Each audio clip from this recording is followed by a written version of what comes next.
जय गुरु। An autobiography of a योगी में चलिए सुनते हैं प्रकरण 33, आधुनिक भारत के महाअवतार बाबा जी। बद्रीनाथ के आसपास के उत्तरी हिमालय के पहाड़ आज भी लाहिड़ी महाशय के गुरु बाबा जी की जीवंत उपस्थिति से पावन हो रहे हैं। जन संसर्ग से दूर निर्जन प्रदेश में रहने वाले ये महागुरु शताब्दियों से, शायद सहस्त्राब्दियों से अपने स्थूल शरीर में वास कर रहे हैं। मृत्युंजय बाबा जी एक अवतार हैं। इस संस्कृत शब्द का अर्थ है नीचे उतरना। ये अव अर्थात नीचे और त्र अर्थात तरण शब्दों से बना है। हिंदू शास्त्रों में अवतार शब्द का प्रयोग ईश्वरत्व का स्थूल शरीर में अवतरण के अर्थ में होता है। बाबा जी की आध्यात्मिक अवस्था मानवीय आकलन शक्ति से परे है। श्री युक्तेश्वर जी ने एक दिन मुझे बताया, मनुष्यों की अल्प बुद्धि को उनकी परात्पर अवस्था का ज्ञान कभी नहीं हो सकता। इस अवतार के योगैश्वर्य की केवल कल्पना करने का प्रयास भी व्यर्थ है। वो पूर्णतः कल्पनातीत है। उपनिषदों में आध्यात्मिक उन्नति की प्रत्येक अवस्था का सूक्ष्मातिसूक्ष्म वर्गीकरण किया गया है। सिद्ध पुरुष जीवन मुक्त अवस्था यानी जीवित अवस्था में मुक्ति लाभ से आगे बढ़ने पर परामुक्त अवस्था यानी संपूर्ण मुक्त मृत्यु पर विजय में प्रवेश करता है। परामुक्त पुरुष माया के नागपाश और जन्म मरण के चक्र से पूर्णतः मुक्त हो चुका होता है। इसलिए परामुक्त कदाचित ही पुनः स्थूल शरीर धारण करता है, और यदि वो पुनः जन्म ले ही लेता है तो संसार पर ईश्वर की आशीर्वाद वर्षा का माध्यम बनकर आता है। उसे ही अवतार कहते हैं। अवतार पर सृष्टि के कोई नियम लागू नहीं होते। उसका शुद्ध शरीर प्रकाश की मूर्ति मात्र होता है। उस पर प्रकृति का कोई ऋण नहीं होता। सामान्य दृष्टि को अवतार के शरीर में कोई असाधारण बात नजर नहीं आती, परंतु कभी कभी प्रसंगानुरूप उस शरीर की न तो छाया पड़ती है, न ही जमीन पर पदचिन्ह बनता है। ये माया के अंधकार और भौतिक बंधनों से आंतरिक मुक्ति के बाह्य प्रतीकात्मक प्रमाण हैं। केवल ऐसा भागवत पुरुष ही जीवन और मृत्यु की परस्पर संबद्धता के पीछे विद्यमान सत्य को जानता है। उमर खयाम, जिन्हें लोगों ने पूर्णतः गलत समझा है, ने ऐसे मुक्त मानव के विषय में अपने अमर ज्ञान काव्य रुबाइयां में लिखा है, ओ सुहासिनी, ओ विधुवंदनी, तेरी आभा है अक्षय, प्रिय देख हो रहा चंद्रमा, स्वच्छ गगन पर पुनः उदय। होगा कितनी बार आज के बाद ये उदय इसी प्रकार, और इसी झुरमुट में मुझको खोज खोज जाएगा हार।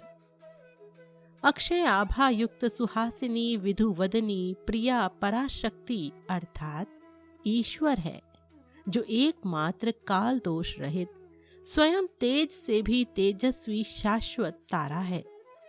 स्वच्छ गगन का चंद्रमा तो बाह्य सृष्टि है, जो उदय अस्त के नियत कालिक आवर्तनों के नियम से बंधी हुई है।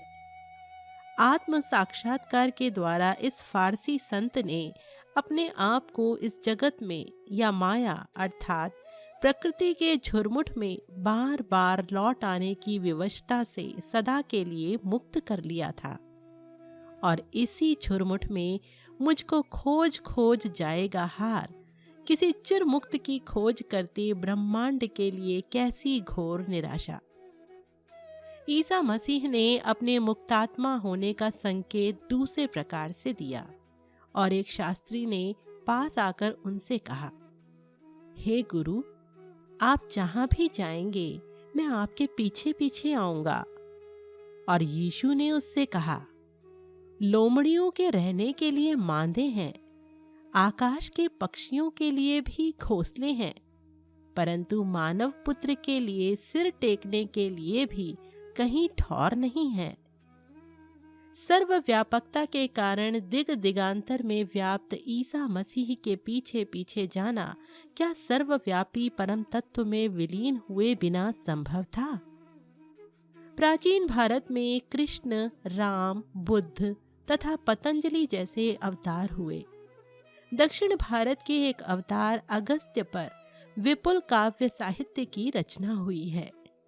उन्होंने ईसा के पूर्व और ईसा के बाद की अनेक शताब्दियों में अनेक चमत्कार किए हैं और उनके विषय में ये मान्यता है कि वे आज भी सशरीर इस संसार में विद्यमान हैं। भारत में बाबा जी का कार्य रहा है, जिन विशेष कार्यों के लिए अवतार इस जगत में आते हैं उन कार्यों की पूर्ति में उनकी सहायता करना। इस प्रकार शास्त्रीय वर्गीकरण के अनुसार वे एक महाअवतार हैं।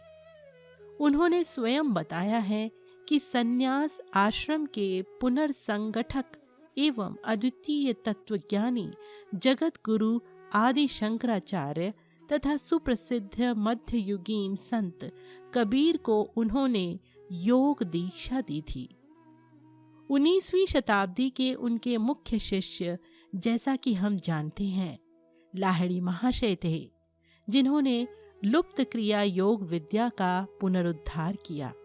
बाबा जी सदा ईसा मसीह के संपर्क में रहते हैं। वे दोनों मिलकर जगत के उद्धार के स्पंदन भेजते रहते हैं और इस युग के लिए मोक्ष प्रदायिनी आध्यात्मिक विधि भी उन्होंने तैयार की है। एक शरीर में रहने वाले और दूसरे शरीर के बिना रहने वाले इन दो पूर्ण ज्ञानी महागुरुओं का कार्य है राष्ट्रों को युद्ध, वंश विद्वेष, धार्मिक भेदभाव तथा भौतिकवाद की पलटवार आघात करने वाली बुराइयों को त्यागने के लिए प्रेरित करना। बाबा जी आधुनिक युग की प्रवृत्तियों से विशेषतः पाश्चात्य संस्कृति के प्रभाव और उसकी जटिलताओं से पूर्णतः अवगत हैं और पूर्व तथा पश्चिम दोनों में समान रूप से योग के आत्मोद्धारक ज्ञान का प्रसार करने की आवश्यकता का उन्हें भान है। इसमें कोई आश्चर्य नहीं कि इतिहास में बाबा जी का कहीं कोई उल्लेख नहीं है। किसी भी शताब्दी में बाबा जी कभी जनसाधारण के सामने प्रकट नहीं हुए। उनकी युग युगांतर की योजनाओं में गलत अर्थ लगाने वाली प्रसिद्धि की चकाचौंध के लिए कोई स्थान नहीं है। सृष्टि में एकमात्र शक्ति होते हुए भी चुपचाप अपना काम करते रहने वाले सृष्टा की तरह ही बाबा जी भी विनम्र गुमनामी में अपना कार्य करते रहते हैं। कृष्ण और क्राइस्ट के समान महान अवतार इस धरातल पर किसी विशिष्ट और असाधारण परिणामदर्शी उद्देश्य के लिए अवतरित होते हैं और वो उद्देश्य पूरा होते ही वापस चले जाते हैं। बाबा जी जैसे अन्य अवतार इतिहास की किसी प्रमुख घटना से संबंधित कार्य को नहीं, बल्कि युग युगों में धीरे धीरे होने वाले मानव जाति के क्रम विकास से संबंधित कार्य को अपने हाथ में लेते हैं। ऐसे अवतार सदा ही जनसाधारण की स्थूल दृष्टि से ओझल रहते हैं और वे जब चाहें अपनी इच्छानुसार अदृश्य होने की सामर्थ्य रखते हैं। इन कारणों से तथा साधारणतया वे अपने शिष्यों को अपने विषय में गुप्तता रखने का आदेश देते हैं। इसलिए अनेक विराट आध्यात्मिक महापुरुष संसार के लिए अज्ञात ही बने रहते हैं।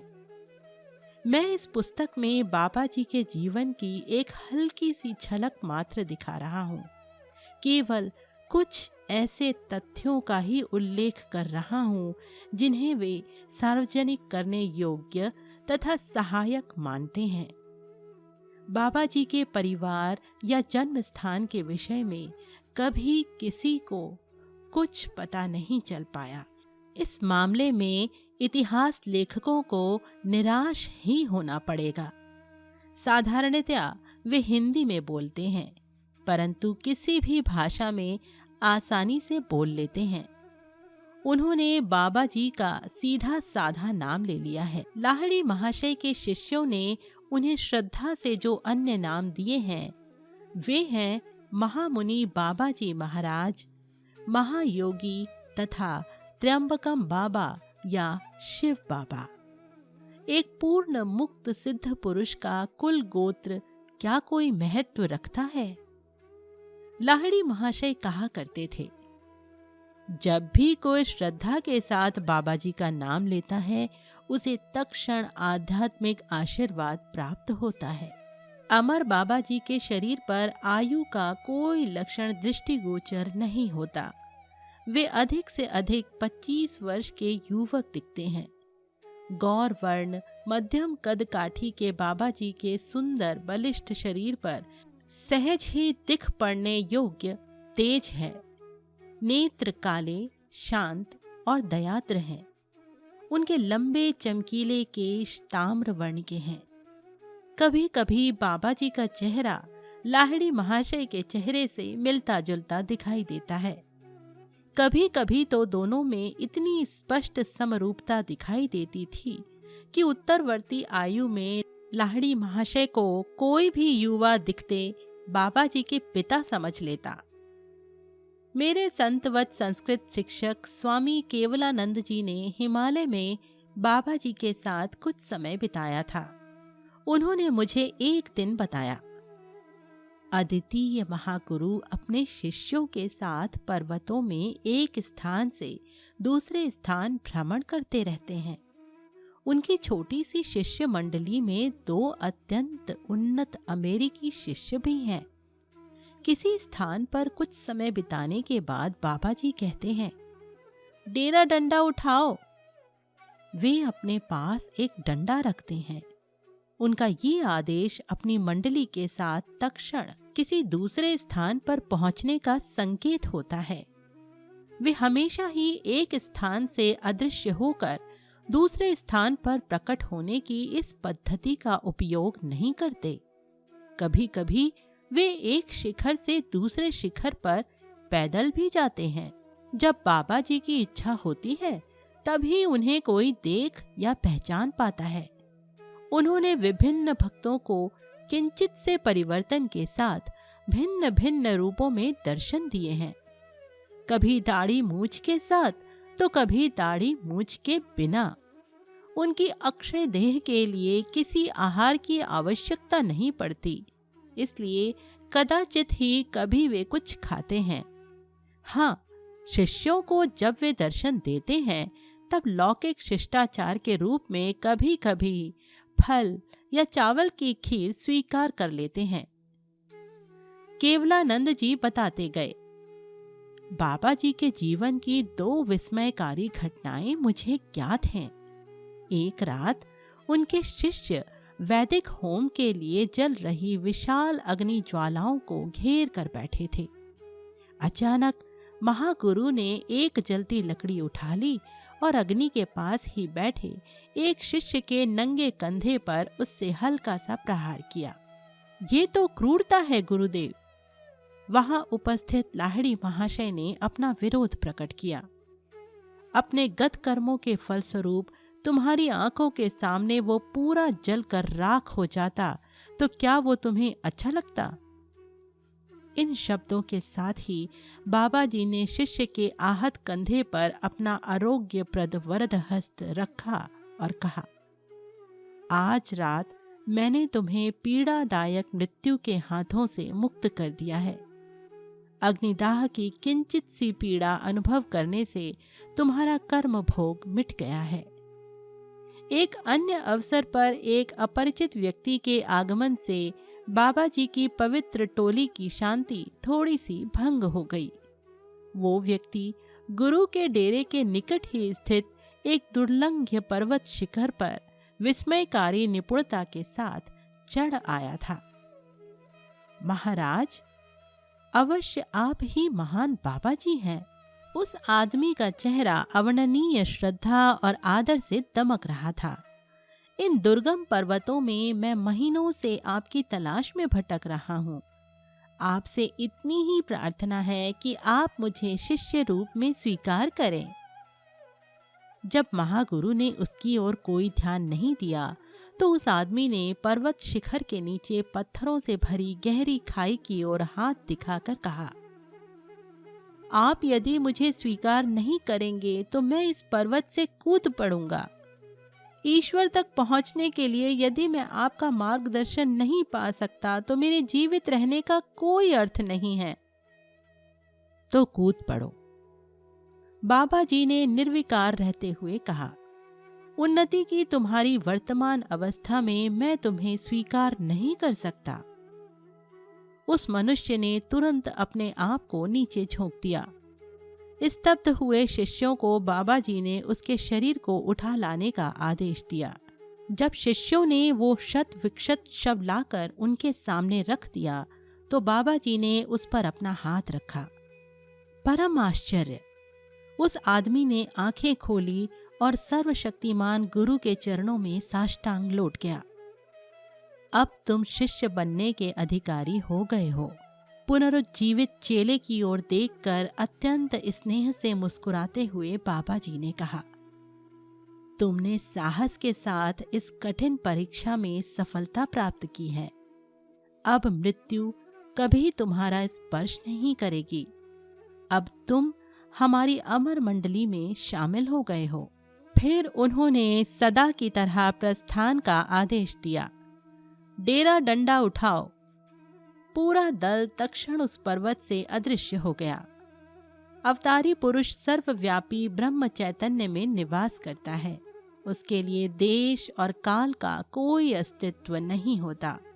इसलिए बाबा जी ने अपने स्थूल शरीर को जो शताब्दी दर शताब्दी बनाए रखा है, उसका केवल एक ही कारण है, मानव जाति को उसकी अपनी संभावनाओं का ठोस उदाहरण प्रस्तुत करने की इच्छा। मनुष्य पर यदि रक्त मांस के शरीर में ईश्वरत्व की झलक दिखाने की कृपा न की जाए तो वह हमेशा माया के इसी भारी भ्रम में रहेगा कि वो अपनी मरणाधीनता पर कभी विजय नहीं पा सकता। ईसा मसीह को शुरू से ही अपने जीवन में होने वाली घटनाओं का पूर्ण ज्ञान था। उन अनुभवों से वे गुजरे, अपनी खातिर नहीं, कर्मों की किसी विवशता के कारण नहीं, बल्कि केवल उन घटनाओं का मनन करके सीखने वाली मानव जाति के उत्थान की खातिर। उनके 4 शिष्यों मैथ्यू, मार्क, ल्यूक तथा जॉन ने उनकी अवर्णनीय लीला को भावी पीढ़ियों के लाभ के लिए लिख कर रखा। बाबा जी के लिए भी भूत, वर्तमान, भविष्य आदि समय की परस्पर संबंधित अवस्थाओं का अस्तित्व नहीं है। प्रारंभ से ही उन्हें अपने जीवन की सभी अवस्थाओं का पूर्ण ज्ञान है। मनुष्यों की सीमित बुद्धि को ध्यान में रखकर ही उन्होंने अपने दिव्य जीवन की अनेक लीलाएं एक या अधिक लोगों की उपस्थिति में ही करने का ध्यान रखा। इसी कारण जब बाबा जी ने शरीर की अमरता की संभावना को प्रकट करने का समय उपयुक्त समझा, तब लाहिड़ी महाशय के एक शिष्य उस प्रसंग पर उपस्थित थे। उन्होंने स्पष्ट शब्दों में राम गोपाल मजूमदार के सामने ये वचन दिया ताकि अन्य जिज्ञासुओं को प्रेरणा देने के लिए ये बात बाद में सर्वविदित हो जाए। सिद्ध जन केवल मानव जाति की भलाई के लिए ही अपने वचन बोलते हैं और सहज स्वाभाविक प्रतीत होने वाले घटनाक्रम में सम्मिलित होते हैं। जैसा कि ईसा मसीह ने कहा था, हे परमपिता, मैं जानता था कि आप सदा ही मेरी बात को सुनते हैं, परंतु मेरे आसपास जो लोग खड़े हैं उनकी खातिर मैंने वैसा कहा ताकि उन्हें विश्वास हो कि आपने ही मुझे भेजा है। जब मैं रणबाजपुर में निद्राजयी संत राम गोपाल के पास गया था, तब उन्होंने बाबा जी के साथ अपनी पहली भेंट की विस्मयजनक कहानी मुझे बताई थी। उन्होंने कहा था, मैं कभी कभी अपनी एकांत गुफा से बाहर निकलकर काशी में लाहिड़ी महाशय के चरण कमलों में जा बैठता था। एक दिन मध्य रात्रि को जब मैं उनके घर में उनके शिष्यों के बीच बैठकर चुपचाप ध्यान कर रहा था, तब गुरुदेव ने अचानक मुझे एक चकित करने वाला आदेश दिया। उन्होंने कहा, राम गोपाल, तुरंत इसी क्षण दशाश्वमेध घाट पर चले जाओ। मैं तुरंत उस निर्जन घाट पर पहुंच गया। चंद्रमा के प्रकाश और तारों की जगमगाहट से रात उजली थी। थोड़ी देर ही मैं वहां चुपचाप धीरज के साथ बैठा था कि मेरा ध्यान अपने पांवों के पास स्थित एक विशाल शिला की ओर आकृष्ट हुआ। वो शिला धीरे धीरे ऊपर उठ रही थी और उसके नीचे एक भूमिगत गुफा दिखाई देने लगी। जब वो शिला हवा में स्थिर हो गई, मानो किसी अज्ञात शक्ति ने उसे वहां पकड़ रखा हो, तब उस गुफा से एक अत्यंत लावण्यवती स्त्री बाहर आई और हवा में ऊंची उठ गई। एक शांतिप्रद तेज में वो नारी मूर्ति वेष्टित थी। धीरे धीरे नीचे आकर वे मेरे सामने परमानंद में मग्न निश्चल खड़ी रही। आखिर उनमें हलचल हुई और वे अत्यंत सौम्य वाणी में बोलने लगीं। मैं बाबा जी की बहन माता जी हूँ। मैंने बाबा जी को और लाहिड़ी महाशय को भी आज रात एक अत्यंत महत्वपूर्ण विषय पर चर्चा करने के लिए अपनी गुफा में बुलाया है। एक प्रकाश पुंज गंगा के ऊपर तेजी से उड़ता हुआ आता दिखाई दिया। अपारदर्शी पानी में उसका प्रतिबिंब दिखाई दे रहा था। वो प्रकाश हम लोगों की ओर बढ़ता गया और कौंध कर चकाचौंध करता हुआ माता जी के पास आकर रुक गया और तुरंत लाहिड़ी महाशय के मानव रूप में परिवर्तित हो गया। लाहिड़ी महाशय ने अत्यंत विनम्रता के साथ माता जी के चरणों में प्रणाम किया। मैं इस आश्चर्य से उभरा भी नहीं था कि आश्चर्य का दूसरा धक्का मुझे लगा। गोल गोल घूमता एक गूढ़ प्रकाश पुंज आकाश में मार्ग क्रमण करता दिखाई देने लगा। तीव्र गति से नीचे आता हुआ अग्निगोले के समान वो तेजोपुंज हम लोगों के समीप आया और उसने एक अत्यंत सुंदर युवक का रूप धारण कर लिया। मैं तुरंत ही समझ गया कि वे बाबा जी थे। उनका चेहरा लाहिड़ी महाशय जैसा ही था, परंतु बाबा जी अपने शिष्य से कहीं अधिक युवा दिख रहे थे और उनके लंबे तेजस्वी केश थे। लाहिड़ी महाशय, माता जी और मैंने महागुरु के चरणों में प्रणाम किया। उनके दिव्य शरीर का स्पर्श करते ही मेरे शरीर का रोम रोम स्वर्गीय अनुभूति एवं अवर्णनीय आनंद से झंकृत हो उठा। बाबा जी ने कहा, हे कल्याणी, मैं अपने स्थूल शरीर को त्याग कर अनंत प्रवाह में विलीन हो जाने का विचार कर रहा हूँ। पूज्य गुरुदेव, मैं आपके मंतव्य का आभास पा चुकी हूँ और इसलिए आज रात मैं इस पर आपके साथ विचार विमर्श करना चाहती थी। आपको शरीर त्यागने की क्या आवश्यकता है? ये कहते हुए वो स्वर्गीय तेजस्विता पूर्ण स्त्री उनकी ओर अनुरोध भरी दृष्टि से देखती रही। अपने ब्रह्म सागर में मैं दृश्य या अदृश्य तरंग को धारण करूं, इससे क्या फर्क पड़ता है?